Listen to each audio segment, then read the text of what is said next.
This is a lot of debt to take on.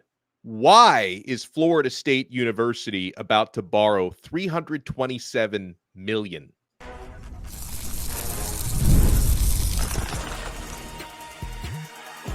You are Locked On ACC, your daily podcast on the Atlantic Coast Conference.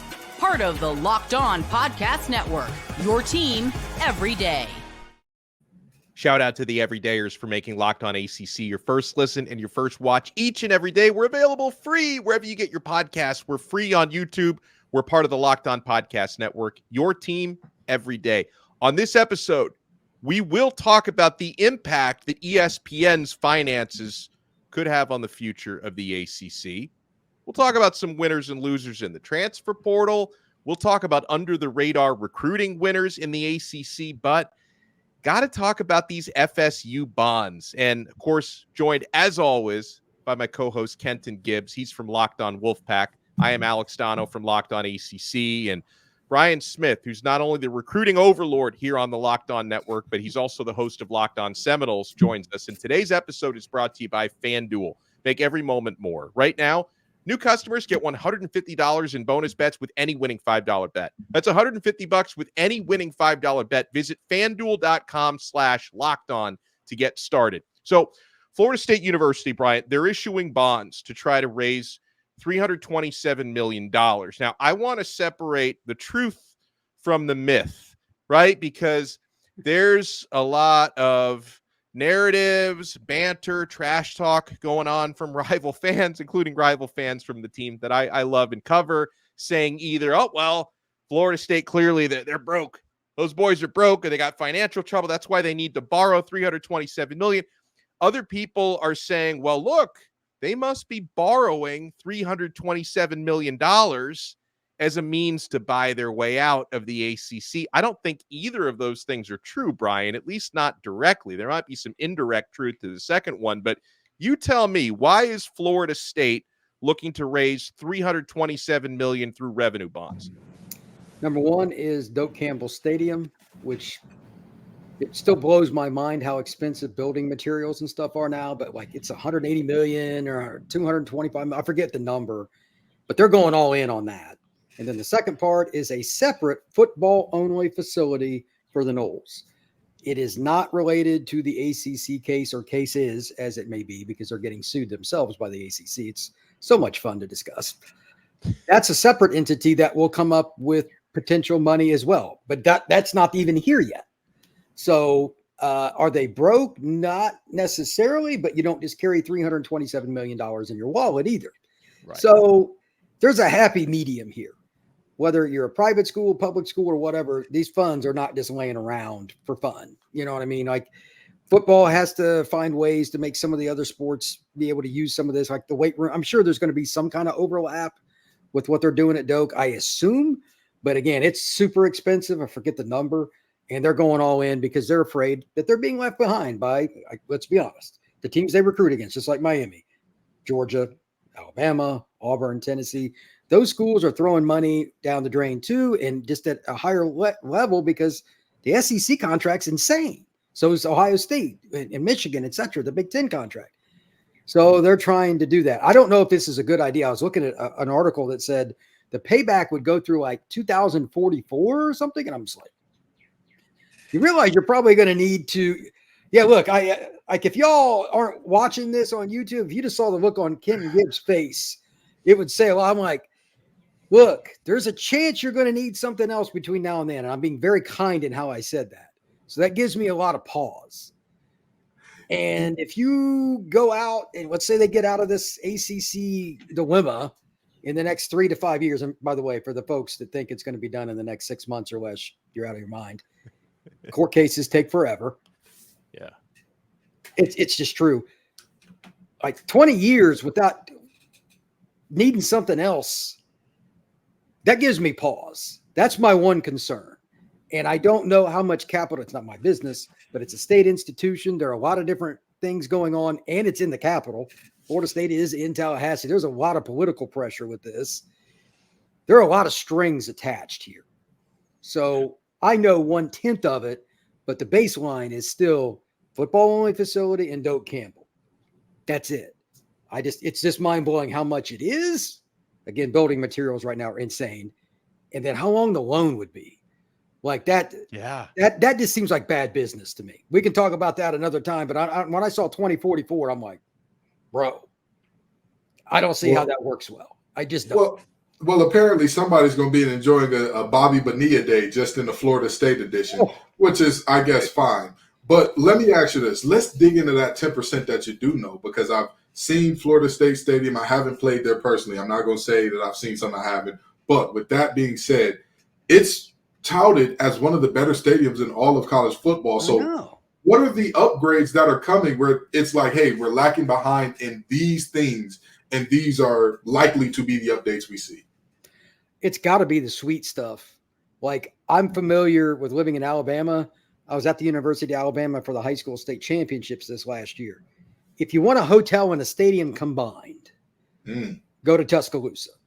Whether they want to admit it or not, this is my gun is shinier than yours contest with boosters and stuff. Don't kid yourself. We all know it. When your rival or somebody you hate has something better than you, the phone rings and it's somebody who donates a lot of money and he's not happy. Right. That's how that works. I know that Alabama, like Georgia's facilities are 1 through 5 in college football. There's nobody in the stratosphere, and it's just private money. It's just potluck. They have really insanely rich people that throw them money constantly. They had the best facilities in college football when they were in phase 1 of phase 3. And they're still not done. I mean, it's insane. So Florida State feels like they're getting run over in recruiting, et cetera, because of some of this stuff. It's somewhat subjective, but it's got to start with the suites for the boosters and things of that nature. I assume they're going to just go all in on some kind of indoor facility or something. I haven't seen any renovation like diagrams or anything. I haven't looked into it. But I mean, for that kind of money, you could all but just completely redo it. And to your point, I've always thought it was a cool stadium. Yeah. Like, and I'm a traditional guy. Be careful for what you ask. Whether like Dono can't stand Florida State, he's a Miami fan, but like I'm sure he respects the stadium. It's a cool stadium. Sure, it's a brick. What are you doing to it, and why do you got to spend that much? Like you couldn't find other resources that needed help. Like, right. I think it's overdone, but again, I haven't seen the renovation. I'm like, you're spending $200+ million just on reno. Are you sure that's what you want to do? Yeah. But apparently it is. Yeah, I mean, I do. I have a theory on why they're issuing bonds to do this stuff and not using private money, because I've seen some people bring that up. Like, why are you not? Because here's my theory, Brian.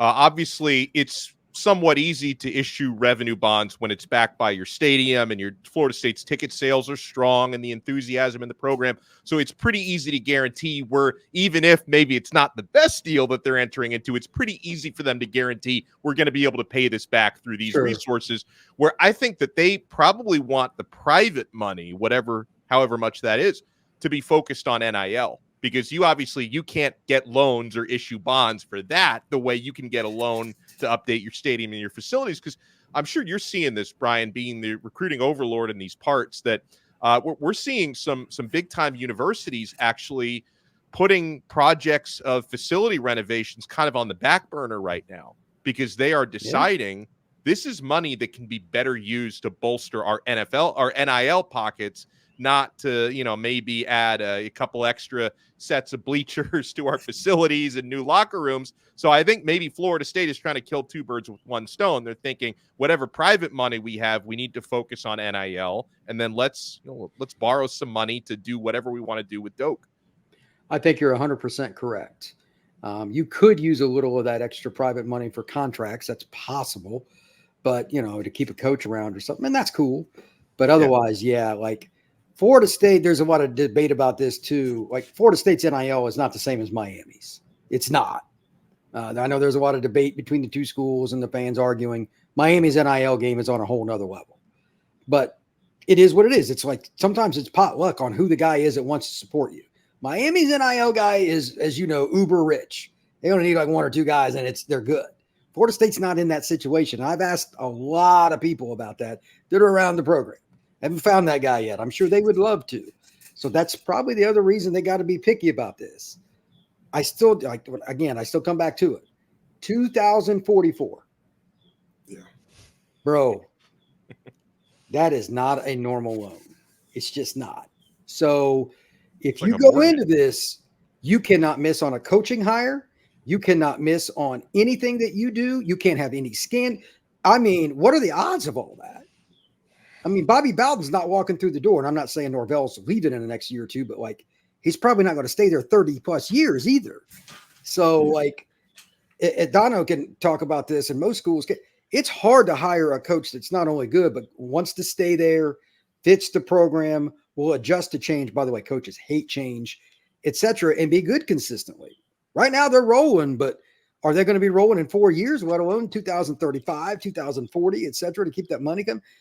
That's a lot of risk to me. That would give me a lot of pause. Just saying. Well, you know, in Tallahassee, if they sign a deal that's too bad, they can always take you to court. You know, we don't like the deal. We'll just go to court about it. But I digress. I'm not saying anything on that. Well, more stuff we want to get to here with Brian Smith from Locked On Seminoles. Whatever new is because he's been keeping up with these lawsuits, plural, in a way that Kenton and I were only trying to be on Brian's level. If there's anything new on that, plus I want to have him put his recruiting overlord hat on and talk to us about which ACC schools are really hitting it out of the park right now in recruiting. And then later on, Kenton and I will talk about ESPN's streaming revenue and if that could have any future effect on the ACC. So, my friends, we're only getting started. You want to keep it locked right here on this brand new episode of Locked On ACC. And you know, I'm only getting started with FanDuel. Folks, I've been having the time of my life with the NBA playoffs going on, the Stanley Cup playoffs going on. There is action to be had every single night. Baseball being in full swing. I've had to start betting against my hometown Miami Marlins because that's really the only way to win any money when that team is involved. And yes, it is winner take all time in the NBA and NHL. FanDuel is giving you a shot to bring home big wins of your own. Right now, new customers get $150 in bonus bets with any winning $5 bet. That's $150 to bet on spreads, money lines, player props, which are so much fun, and more. Visit FanDuel.com/lockedon and make every playoff shot count. FanDuel, America's #1 sportsbook. Thank you so much for making this episode of Locked On ACC your first listen and your first watch today. Hey, are you watching Fox Sports or ESPN on your TV all day? Have to turn down that volume with all that shouting? Make the switch to Locked On Sports today, a free 24/7 sports streaming channel programmed for you every day to bring you the biggest stories without all the screaming. Locked On Sports today brings you can't-miss analysis, opinions, and news, streaming 24/7 on YouTube or the free Amazon Fire TV channels app, part of the Locked On Podcast Network. Your team every day. Alex Dono from Locked On Canes, Kenton Gibbs from Locked On Wolfpack. We got Brian Smith from Locked On Seminoles. He's also the recruiting expert of the Locked On Network. So, Brian, is there anything new or any new expectations on the next steps between Florida State and the ACC in court, whether it be in Tallahassee or North Carolina? Where are we at right now? You would know more than me if you believe that or not, because every time I read something or I call somebody or talk to somebody on a sideline on a recruiting trip, it's a lot of shaking of heads and gnashing of teeth because it's so slow. Kenton mentioned it before we came on the show. Courts are just slow, man. They're just slow. And they're trying to throw everything on the wall, both of them, the ACC suing Florida State and vice versa, to see what sticks. And until all that is unraveled, you can't even move forward. I mean, we're not even like gotten started yet, from what I've been told. Long term, I still think Florida State will be able to come up with a number, and the ACC is going to be at its demise because of it. I mean, it is what it is, but I don't know when it would happen. For anybody that thinks that it's this year, though, the answer is no. Florida State would love for that to happen so they could maybe make the jump to whatever conference next year. But the ACC also knows, as I know you two agree, that if that transpires, that means Syracuse or Miami or NC State or anybody else could also jump ship, because once the precedent is set, the ACC ship has too many holes in it. It's going to sink. So they're going to fight to do everything they can to slow play this too. Any injunction, anything they can, just to give them more time to make TV money in the meantime as a worst case scenario. But everything I've heard is Florida State's going to do another set of, shall we say, borrowing in some capacity once the time comes. And I can't even imagine after what we just talked about in the first segment, where they're going to get some more money because they're going to have to pay out if this goes the way that people that I know are thinking. I don't know how that works because like it's still going to be over $100 million. I don't know how that works. They got to pay yearly. I don't know, or one sum.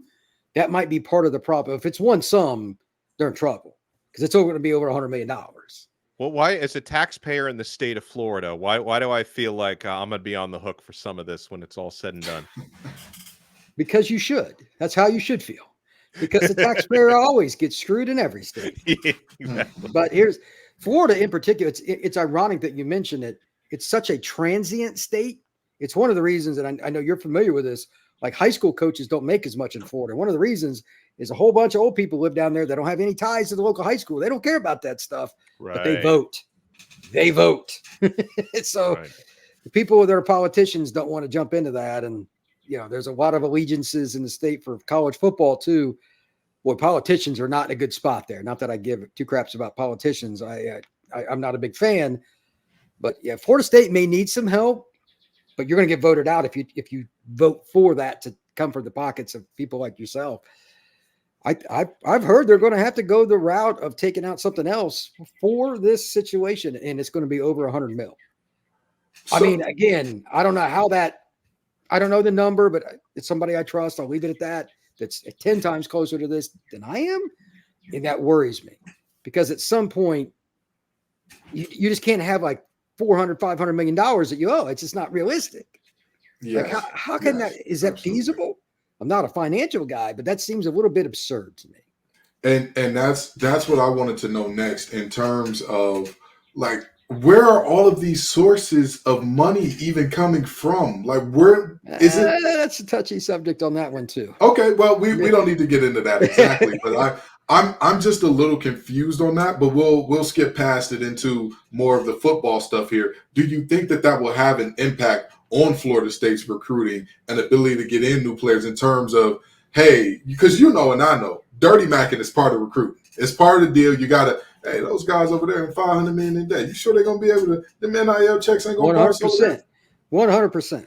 You think Florida cares as much as Florida State's spitting on them right now with their program? If they get a chance to take a shot out, Miami or Georgia or Mississippi or any of those schools, they all hate each other. But do you think it'll have legs to stick? Do you think it'll work on the recruiting trail to where it's like, hey, that's a school that, like you said, everything has to go right, or you're working with a delicate house of cards when you talk about, I know the rich dad, poor dad guy says, I have $1 billion in debt and it's good. All of us normal people know that's not good. All of us normal people know that's a little excessive. So do you think that that's going to have an effect on recruiting, or is that something that's like, that's so in the weeds, most 17, 18-year-olds and even guys in the portal might not care? I would think that most 17-year-olds wouldn't care much because they're not bevy to all that information. Like we're talking about tons of documents they don't want to read and couldn't understand anyway. Right. But it's the adults in the room, the high school coaches, the parents, the people that if you got a Warrior for a dad and he reads it, he may be a little more nervous. A private business owner, so it'd be recruit to recruit. But eventually somebody's going to do an expose on this and say, here are the numbers. Once something like that from a major network, let's say NBC or ESPN would come out, that would be my concern. And again, this is all speculation, but if you're buying out, you have to either have the money, which they obviously don't if they're doing other renovations and borrowing. They don't have it. Right. And they also have that too. So you're not going to have one loan, you're going to have multiple. Getting bonds or whatever. Do they find a way to get some booster to help them out? They need somebody eventually to pony up and write a big check, even if it's partial. Like a show of good faith, for lack of a term. Again, I'm not a banker, but the math is awful. It's not a good look. So the only other thing I'll add to this is if they're going to do this stuff, and they can't admit to any of this yet, one of the two conferences that matter, we know which two they are, is got to be able to help them with some kind of upfront, like over 10 years, you get X number of dollars. Well, instead of in 5 years, you get half of it, maybe you get 75%. Because we're trying to help you out. And then on the back end, you don't get as much, so you can pay off some of the debt. There's got to be something like that they're working on, because they're just going to get eaten alive by interest. And it's just like, if anything else comes along that you need to do, like you hire a big time coach, 8-year contract, and he's a bomb after year 3, and you got 5 more years on the hook at $10 million. That's it's 50 mil more you got. I mean, like, these are things that happen. You got basketball, you got baseball, you got women's athletics, you got other facilities that got to get improvements. It's not going to stop with Doak Campbell and a new football-only facility. I know I'm being negative here, but like, money it doesn't go away. They come for it. They will get their money. I know. So we need to. We all do. I was just about to say, we all know that one. Yeah. Donald's getting ready to buy a different house. I'm sure he thinks about it a lot every day. It's not friendly. I have nightmares about these interest rates, Brian. I mean, I go to bed at night and I'm like, 7%. What is this?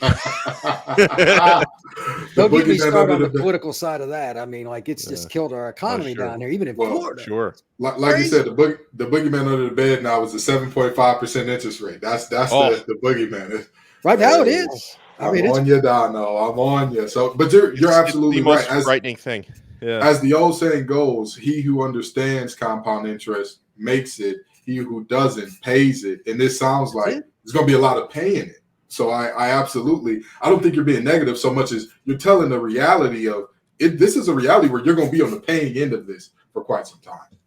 I just don't think that when the next wave of opportunity comes, like, okay, you need something else, whatever it is, unless they find that booster who can write that check that's just astronomical, how are you going to do that?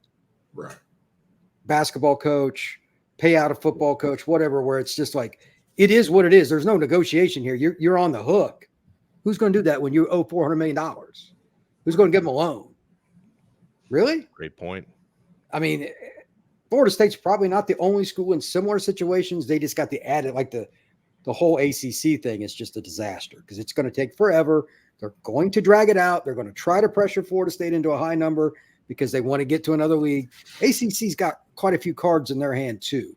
So this is going to be an ugly rock fight for quite a while. Well, I'd like Brian to put on his recruiting expert hat because, we talk a lot in our separate shows as well. I'm sure Kenton and Grayson talk so much about NC State recruiting. I talk a lot about Miami recruiting. Florida State recruiting gets brought up a ton. Clemson. Anybody in the ACC, Brian, who's flying under the radar a little bit, who you think, man, this school is going to have a really good class of 2025 and not a lot of people are talking about it? Syracuse. And if you'd have asked me that 6 months ago, I'd have said crack is a very dangerous drug. I'd have said that's just a bad idea. There are all kinds of rehabilitation centers. We can help you. But being serious, hey, man, they went out and got a head coach, Fran Brown, that he enjoys it. I've met him on the recruiting trail in South Florida. He's the real deal recruiter. And he hired a couple guys on his staff that can get it done. Now, let me be clear. They got 19 commitments right now. A lot of 3-star kids, a lot of high upside kids, but they wouldn't even got the majority of the kids they have committed right now to take OVs under the last staff. That's reality. And here's the kicker, and this will make Dono mad, so I just got to go ahead and say this. In 26, he's got 2 elite kids from Florida that every school in the country wants already committed, like 4 or 5-star guys.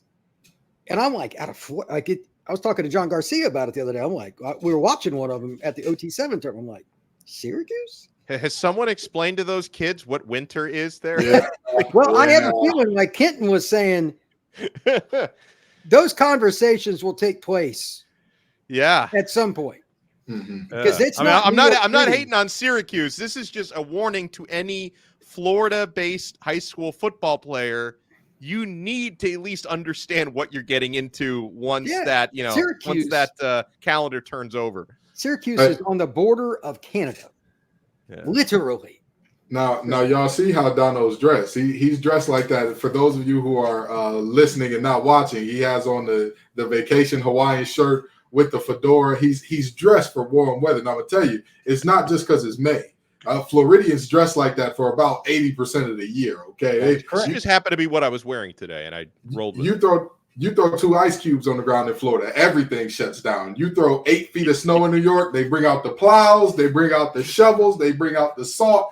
Keep it rolling. But we're not here to knock him. I do think that Fran Brown, I've heard that he's a fantastic recruiter, but I think that this is a seeing is believing type of situation because I do agree that the things that I've heard about him on the recruiting trail so far in the 2025 class, it's hard to wrap my mind around because this is like, even when you think back to, when I was a little kid, when you had McNabb and all those guys at Syracuse, and Dwight Freeney, I believe, was the other guy. Oh, yeah, Dwight was there. You didn't have recruiting to this level at Syracuse. It just wasn't a thing. So to see this under Fran Brown is like, it's mind-blowing a little bit. Give him credit, though. I mean, It's not like they were lighting it up of late. No. And now he's got kids that have offers from the likes of Miami or whoever, Georgia, etc., taking visits and committing. I don't know if they'll get all these guys across the finish line in December. Before anybody asks, I have no idea. And that's the legit question, because it's a long way to December. It's hard for Miami to keep local kids, let alone Fran Brown at Syracuse. So I just think it's amazing, because that program I thought was dead. Yeah, me too. The On3 podcast that does the entire country, Bud Elliott and all those guys, they had a discussion last year if Syracuse was one of the worst 5 jobs in Power 5 because of the location and recruiting. The state of New York sucks for football. It's not near New York City. It's way up north, and they haven't been good in a while. They're like, do you really want to take that job?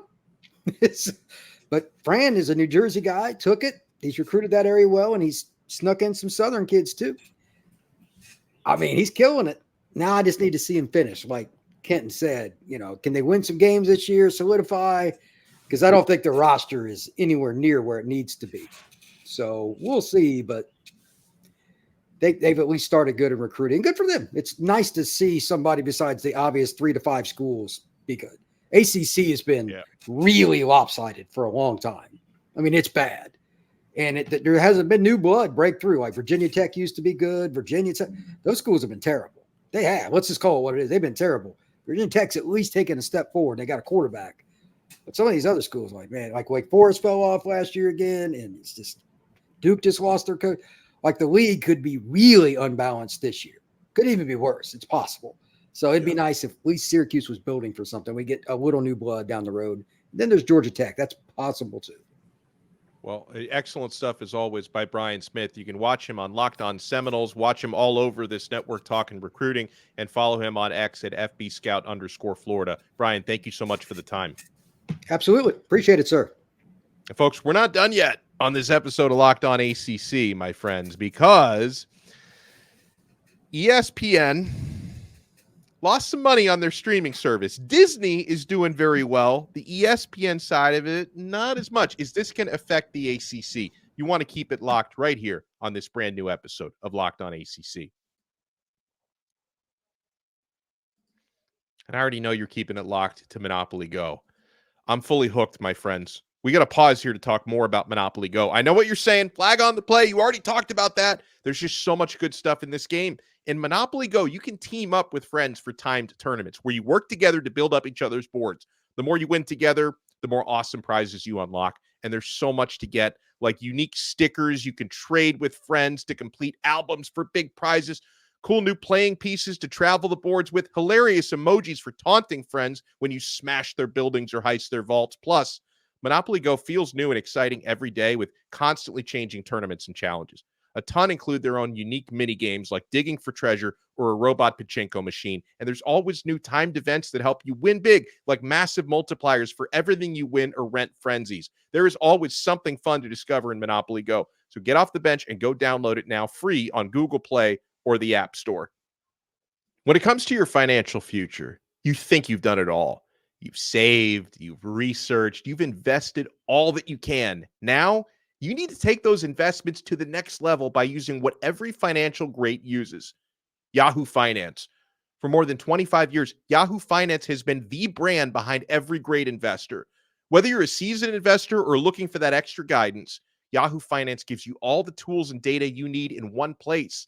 They are the number one finance destination, producing a holistic look at the financial news cycle, including breaking news, original editorial perspectives, analyst ratings, independent research, customizable charts, and so much more. Securely link your brokerage accounts for a unified view of your wealth, including 401k and other investments. A comprehensive perspective is what sets apart great investors, and it's how Yahoo Finance ensures you have the insight to look at your wealth in its entirety. With a community of over 90 million users each month, Their real strength is helping you on your way to financial success. For comprehensive financial news and analysis, visit the brand behind every great investor, yahoofinance.com. The number one financial destination, yahoofinance.com. That's yahoofinance.com. Thank you so much for making this episode of Locked On ACC your first listen and your first watch today. So, Kenton, Disney, who does own ESPN, Disney had some really good quarterly financial news. Overall, their streaming services are crushing it. ESPN Plus, which my son's addicted to, and of course, my wife and I as well. You got all the Marvel catalog, Star Wars catalog, and everything Disney's ever made is on Disney Plus. Hulu has got a lot of good stuff, some unique original shows and mainstream TV and all that. They're both making money hand over fist right now. ESPN Plus, though, ESPN streaming service lost, I believe the number was about 65 million in the negative last quarter. And I've seen some reactions, probably overreactions from, some Florida State fans who are looking for any reason for the conference to get squashed. Like, wait, ESPN Plus is losing money, Kenton, or at least they lost money last quarter, quite a bit of it. I think you'd probably define 65 million as quite a bit of money over a 3-month period. Oh, for sure. That means once that network option rolls around, ESPN's definitely going to look to drop the ACC. I don't know if any insiders are actually saying that would be a reason for them to do that. What do you think? Well, there's a fun league that they get paid about, or that they are estimating they're going to have to pay about $2.6 billion, billion with a B, dollars for. It's some league where I believe it's like the WNBA, but all guys, some along those lines. Who would want to watch that? Right. But anyway, you got to pay $2.6 billion to the NBA. And to that, I look at this thing because, of course, ABC has the finals, right? So the finals, ABC is under what parent company? Disney, ESPN, boom, boom, boom, boom. Okay, we got that out the way. Here's why I say that. Didn't we have this conversation not too long ago about ESPN and their spending habits?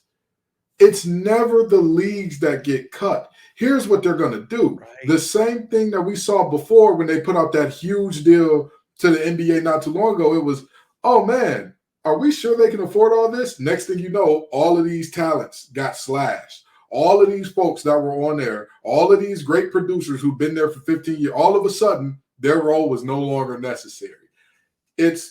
I don't see the ACC as being up on the chopping block because, again, there are other conferences that they're also paying a good amount of money for that they are not seeing the return on, quote unquote, in terms of if you're looking at ESPN and entire leagues that fit that description as well. So I think that this is, I'm not going to say it. Actually, no, I am going to say it. Florida State fans are feeling a little bit like Drake fans during this beef, looking for any angle to be like, we won because, we're going to win. Here's why we're going to win it. You just don't know it yet. And it's kind of pathetic at this point. It's like, just let things play out. Is it possible that the ACC doesn't get renewed when they're up for renewal in 2025?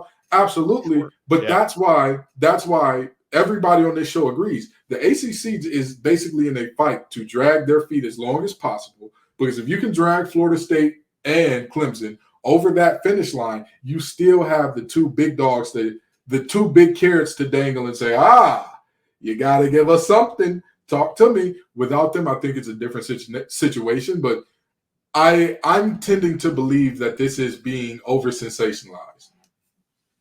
Well, yeah, and you're right that usually when ESPN needs to save money, and this is an unfortunate side of the business, that they tend to cut people, not properties. That does tend to be something that they do. The other thing is, even if they were to start cutting properties, people act like ACC sports and ACC football, they act like that's dead weight. If you've logged into your ESPN Plus at any point and actually explored how many different sports and leagues that no one would ever care to watch are on there, if they're going to start trimming the fat on I don't think ACC football is where they would start trimming the fat. And obviously, when it comes to like darts and lacrosse, I'm sure that those rights don't cost, probably pennies on the dollar. I get it, Right. but there's certainly a lot of other fat that they could trim there. And then the other thing is ESPN Plus in general, and I think Bob Iger, the CEO of Disney, did talk about what they want to do with ESPN streaming. ESPN Plus in itself, I'm not that surprised that it's losing money because it's all supplementary stuff that you don't get through your regular ESPN subscription. Like you subscribe to ESPN through your conventional satellite or cable service, or even some non-conventional stuff like YouTube TV. ESPN Plus is a fee you pay for extra stuff that's not even available on the main networks, right? Yes, I can understand absolutely. why a lot of people don't justify budgeting for that. Disney is actually going to be rolling out, I think sometime next year, I think 2025 is what they said, where they're going to be making digital only subscriptions to actual ESPN, which I think is something that people who have cut the cord on their regular cable might actually say, you know what? I don't think it's necessary to pay for all this supplemental ESPN Plus programming, but if this is one of the only ways I can watch ESPN from a purely digital standpoint, and I'm getting the real network and all their actual properties, I would be willing to pay for that. So I think there is a way to make ESPN streaming ventures profitable, but we've covered a lot today, Kent, and we're going to cover a lot again tomorrow as well on a new episode of Locked On ACC. So make sure you smash that like button and subscribe. Make sure to support our other shows. Kenton hosts, co-hosts Locked On Wolfpack. I host Locked On Canes, and we will talk to everyone again tomorrow on another episode of Locked On ACC, part of the awesome Locked On Podcast Network. Your team every day.